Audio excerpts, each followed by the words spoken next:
A esta altura da história, duas empresas alemãs disputavam o futuro do automóvel.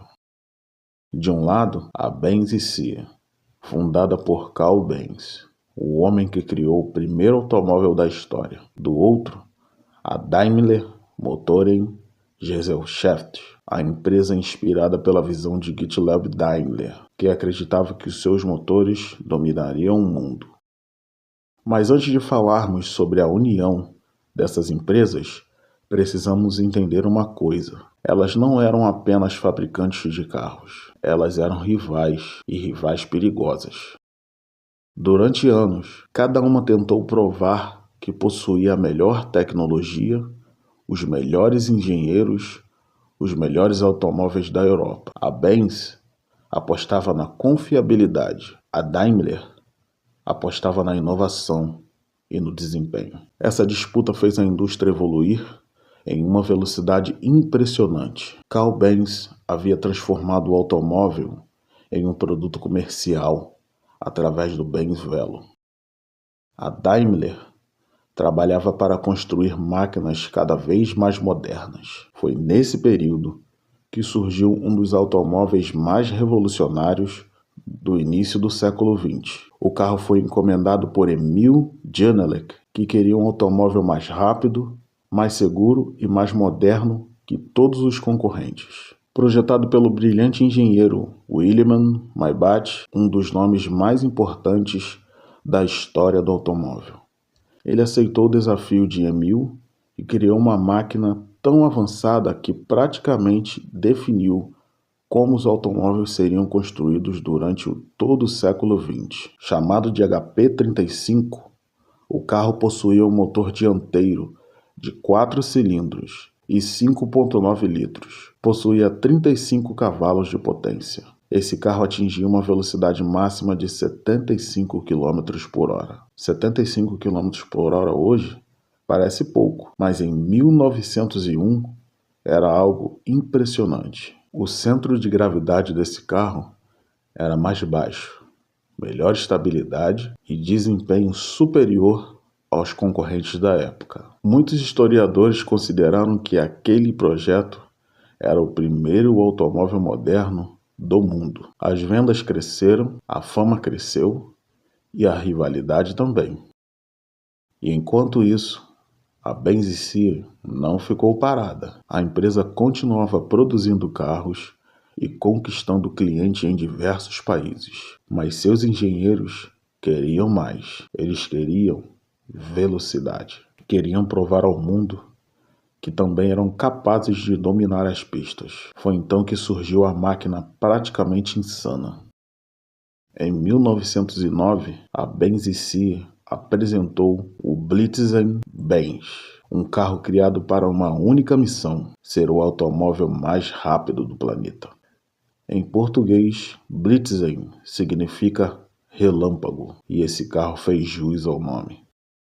Seu motor tinha incríveis 21,5 litros.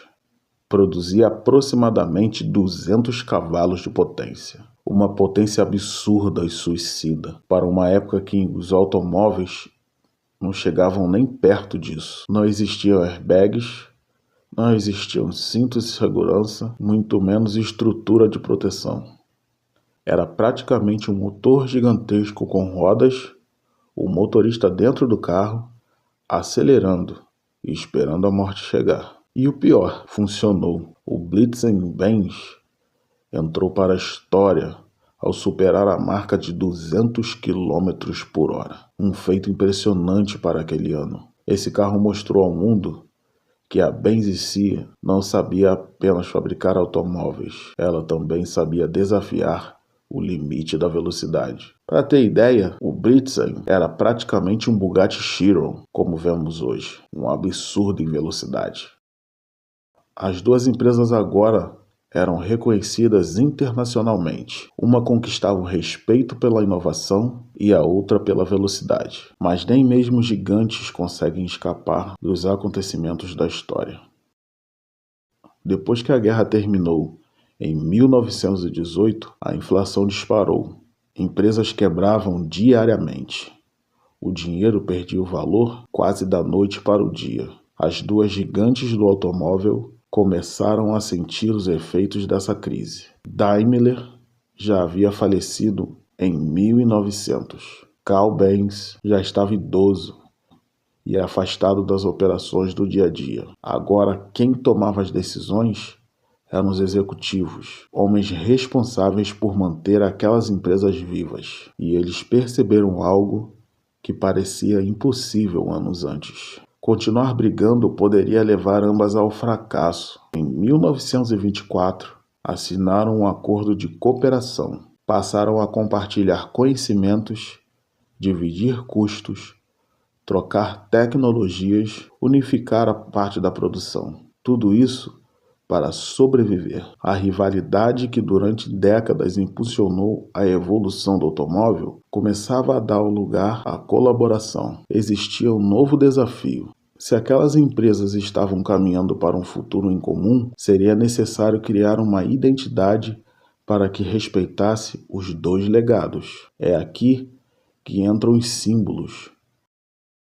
Quando ainda estava vivo, Gottlieb Daimler tinha uma visão. Ele acreditava que os seus motores dominariam a terra, a água e o ar. Em cartas enviadas à sua esposa, costumava desenhar uma estrela marcando a sua residência e dizia que essa estrela um dia brilharia sobre a sua obra. Após a sua morte, seus filhos Paul Daimler e Adolf Daimler decidiram transformar aquela ideia em realidade. Eles registraram oficialmente a estrela de 3 pontas. Uma ponta representava a terra, a outra representava a água e a terceira representava o ar. A visão de Daimler havia se transformado em símbolo, mas do outro lado existia um outro legado. A Benz utilizava uma coroa de louros em seu emblema. Mas de onde veio essa coroa? Ela não apareceu por acaso. No fim do século XIX e no início do século XX, não existiam pistas de corridas modernas como a Fórmula 1 de hoje, por exemplo. O que existiam eram provas brutais de confiabilidade, desafios extremos, velocidade em estradas de terra e corridas perigosas entre cidades como Paris-Rouen e Paris-Bordeaux. Os carros perdiam o controle, batiam, quebravam no meio do caminho, os pneus estouravam, motores fundiam.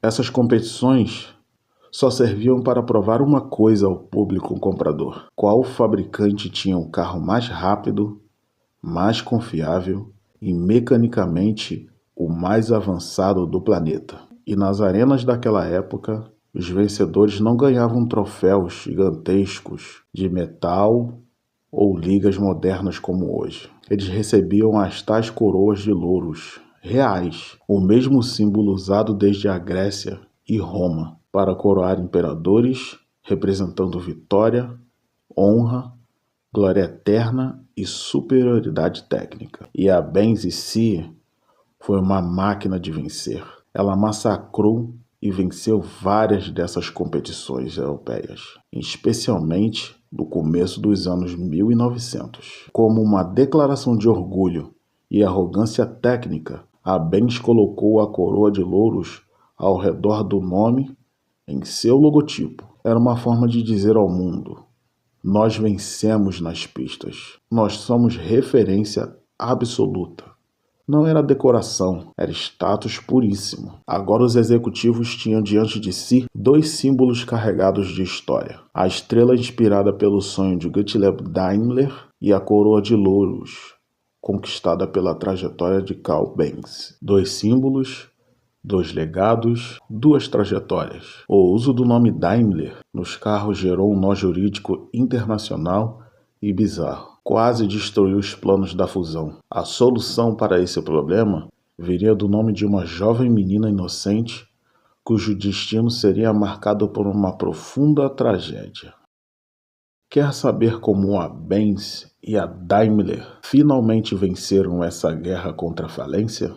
e criaram uma das maiores empresas de automóveis do mundo? E se essas empresas realmente se tornassem uma só, qual seria o nome da nova gigante?